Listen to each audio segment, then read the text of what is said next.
네, 대한민국 라디오 유일의 점심시간 시사 프로그램입니다. 왜 다른 방송은 시사 프로그램을 안 하는 걸까요? 문득 로고를 듣다 궁금해지네요. 자, 일본의 수출 규제 조치 이후 일본 상품 불매 운동이 급속히 번지고 있는데요. 이 안 산다, 안 판다 이 구호처럼 소비자는 일본 제품을 구매하지 않고 이 마트나 편의점은 일본 제품을 매대해서 또 철수시키는 그런 상황입니다. 유통까지도 아까 택배 노조가 거부했다는 얘기 전해드렸고요. 자, 김성환의 뉴스소다에서 일본 제품 불매 운동의 이면을 한번 좀 들여다보려고 합니다. 시사평론가 김성환 씨 나오셨습니다. 안녕하세요. 네, 안녕하세요. 김성환 평론가님은 제가 시사야 잘 듣고 있습니다. 네, 고맙습니다. 열심히 듣고 있고. 네. 밤의 신사죠. 밤의 신사.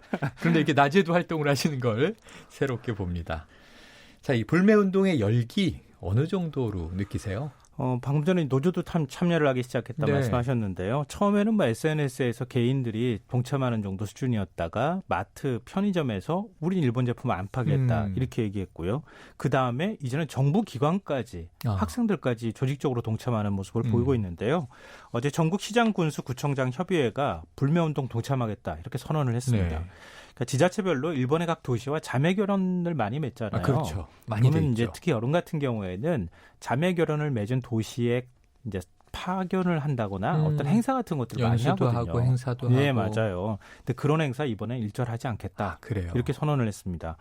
그리고 민주노총 택배연대 노조도 지금 주한 일본 대사관 앞에서 오늘 일본 유니클로 제품 배송 거부를 선언할 예정이기도 하고요.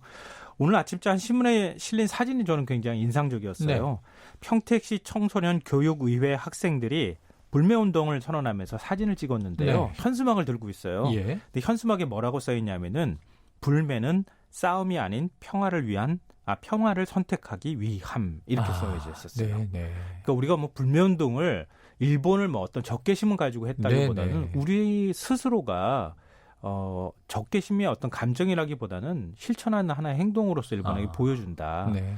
우린 감정적으로 일본에 대응하지 않겠다. 이런 의지를 현수막에 표현했는데 학생들이 우리 국민의 마음을 대변했네요. 네, 굉장히 인상적이었습니다. 네, 왜냐하면 감정을 자제해라 이런 요구들도 많이 나오는데 네. 이성적이고 차분한 그리고 지속적인 불매운동이다. 자, 일본 내의 반응 좀 우려의 목소리 나옵니까? 네, 처음에는 그렇지는 않았어요. 네. 지난 17일 일본 관광청 장관이 여행 불매운동에 대해서 평가를 한 발언이 있었거든요. 네. 개인 여행이 대다수를 차지하기 때문에 큰 영향은 없다. 네.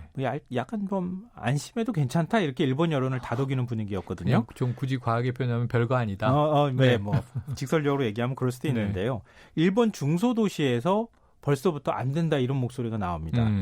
이 사가현 야마구치 지사가 한국인 관광객 감소로 힘든 상황에 처해 있다. 네. 이렇게 지역 언론에 호소하는 내용이 지금 방송이 되기도 했습니다. 네. 그러니까 수학행 열풍으로 최근 몇 년 사이에 국내 저비용 항공사들의 일본 중소도시 취향이 굉장히 많이 늘었거든요. 많이들 갔죠. 많이들. 네. 네. 그래서 이제 우리나라 개인 관광객들이 많이 일본을 갔거든요.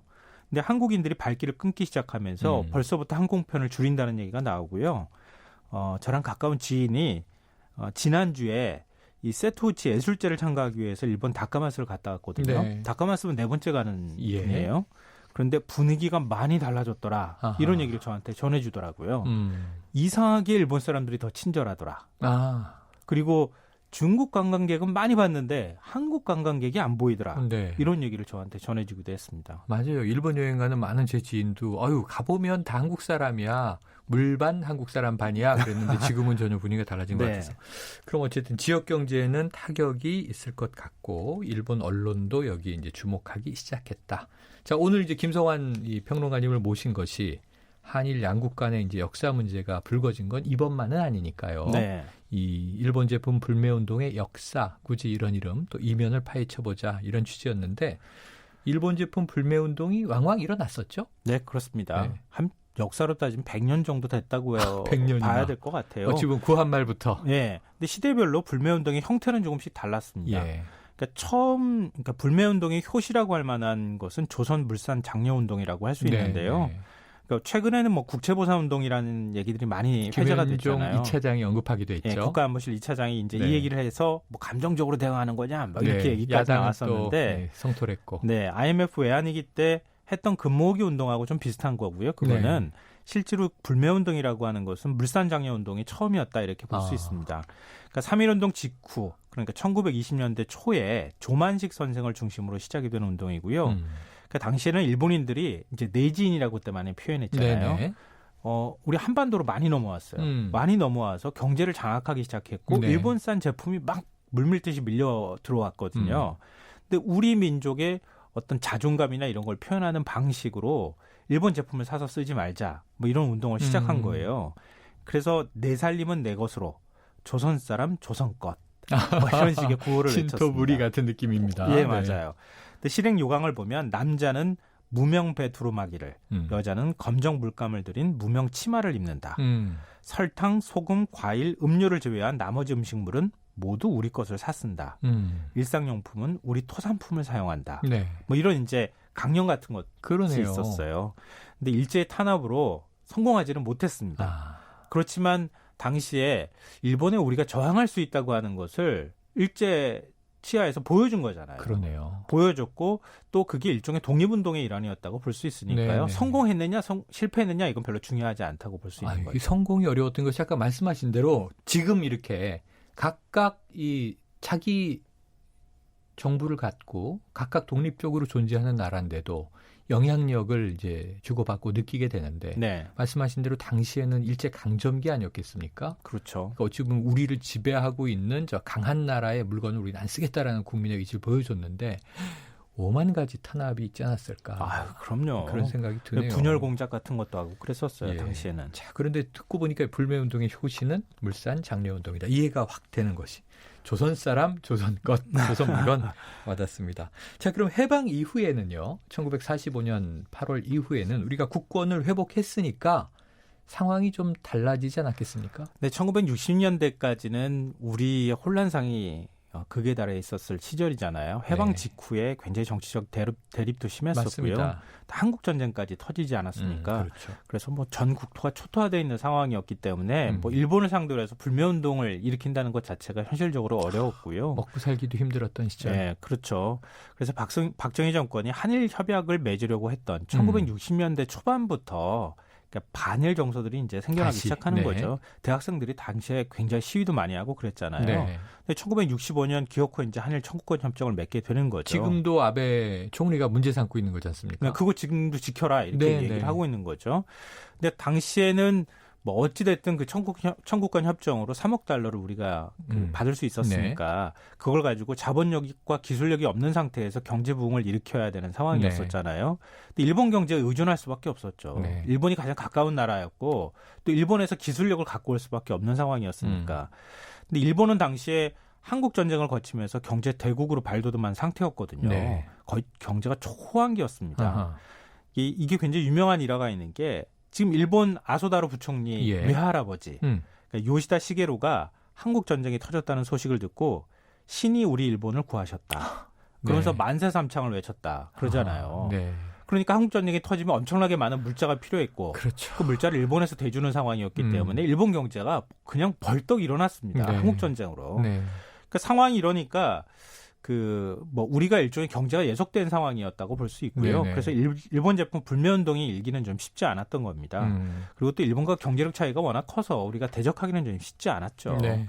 그러니까 본격적인 불매운동은 1990년대쯤 돼야 시작된다고 봐야 됩니다. 그래요. 아유, 6.25 한국 전쟁으로 일본이 뭐 신이 우리를 구하셨다.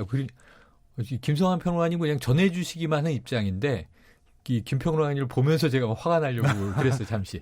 하지만 우리가 아까 말씀드린 대로 이성이 중요하죠. 감정을 자제하고 이성적으로 역사. 자, 그럼 경제 성장도 우리는 이제 열심히 이제 이뤄가고 있는 과정이었고 네. 해볼만 하다라고 이제 생각되는 시기. 이때는 1990년대. 90년대 불매운동의 이 어떤 뭐 양상이 어떻게 바뀝니까? 그러니까 1980년대까지 우리가 고도성장기를 거치게 되잖아요. 그렇죠. 90년대 들어서도 여전히 우리는 굉장히 빠른 속도의 경제 성장이 이루어지고 있었을 때였습니다. 근데 일본은 이미 경제가 다 성숙된 상태였어요. 일본 잃어버린 30년, 20년 얘기하잖아요. 네. 그게 1990년대부터 시작된 거였습니다. 그러니까 일본 경제는 정체되어 있는데 우리는 계속 경제가 성장하고 있었거든요.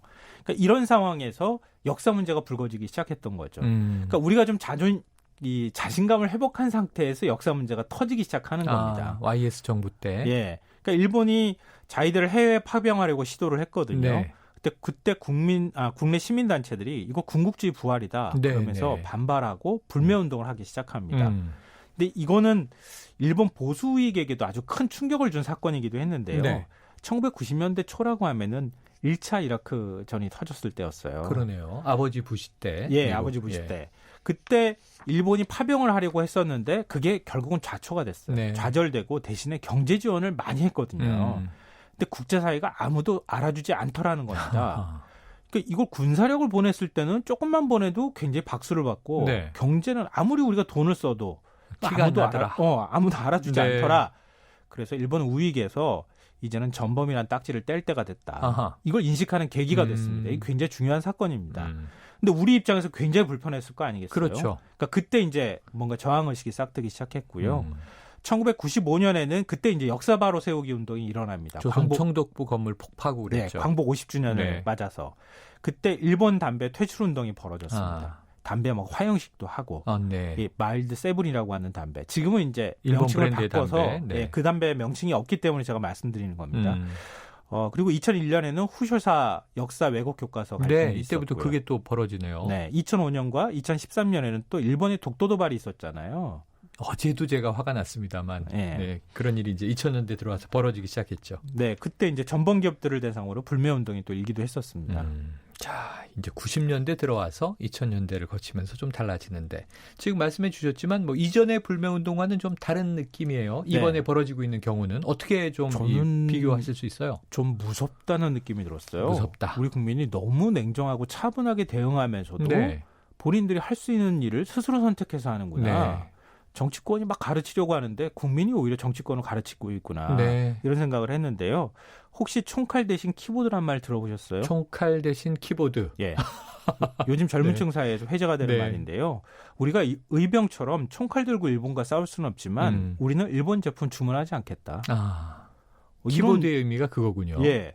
그러니까 과거 불매운동은 주로 시민단체가 주도를 했거든요. 네. 그러니까 민족 감정을 자극하거나 아니면 계몽적 성격을 좀 갖고 그랬던 있었습니다. 기억이 납니다. 근데 이번에는 누가 불매운동하자 이렇게 선동하지 않았는데 예. 자발적으로 참여하고 있다는 겁니다. 음.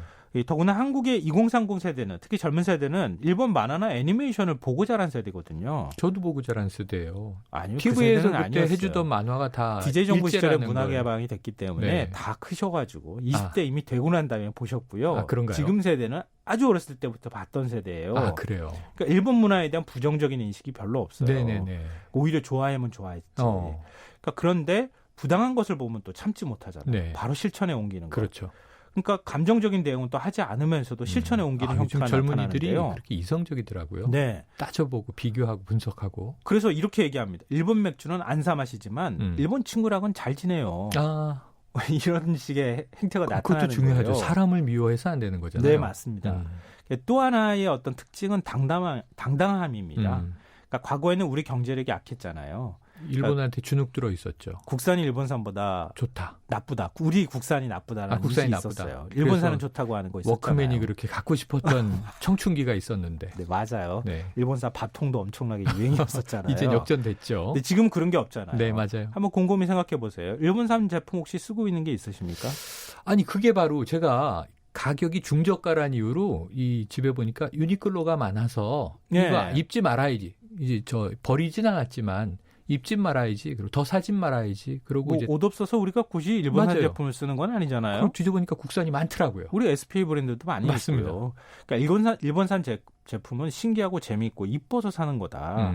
일본 제품 없어서 못 사는 시절은 아니라는 거죠. 그렇죠. 대체제가 얼마든지 있다는 겁니다. 그러니까 부족하지 않으니까 당당해질 수 있다는 거죠. 네. 그렇군요. 자, 우리는 이제 당당한 세대들과 함께 더불어 살고 있는데 우리 좀 윗세대 기성세대들은 주눅이 들어왔던 역사에 있다 보니까 좀 지레 이제 걱정하고 지레 우려하는 것 아닌가. 지금 젊은이들의 이제 또 새로운 트렌드를 말씀해 주셨습니다. 자, 맥주, 의류, 라면, 과자 이런 거 불매해 봤자 일본 경제에 얼마나 타격이 있겠느냐. 오히려 우리 기업만 피해를 입는다. 이런 목소리도 있는데 어떤 말씀 주고 싶으세요? 뭐 전혀 타당하지 않은 지적은 아닙니다. 네. 불매운동한다고 일본 경제가 뭐 휘청일 정도는 아니라고 생각해요. 그러니까 일본의 인구가 1억 2천만 명이잖아요. 네. 그러니까 우리에 두 비해서 배죠? 네, 내수 시장이 굉장히 큰 나라입니다. 네. 우리가 수출대 내수 비율이 한 70대 30 정도라면 일본은 20대 80이었었어요. 근데 아베 총리 집권 이후부터 서서히 달라지기 시작했습니다. 고령 인구 증가하고 출산율 저하로 내수 시장이 점점 쪼그라들기 시작했어요. 그래서 이걸 극복하기 위해서 아베노믹스가 시작이 되잖아요. 그랬죠. 엔저 국면을 조성합니다. 돈을 찍어서 막 뿌리죠, 국민들에게. 네. 그러면서 수출이 막 증가하기 시작했거든요. 그러니까 수출과 내수 비중이 55대 45까지 됐습니다. 많이 바뀌었네요. 네, 수출 비중이 굉장히 많아지기 네. 시작했다는 거죠.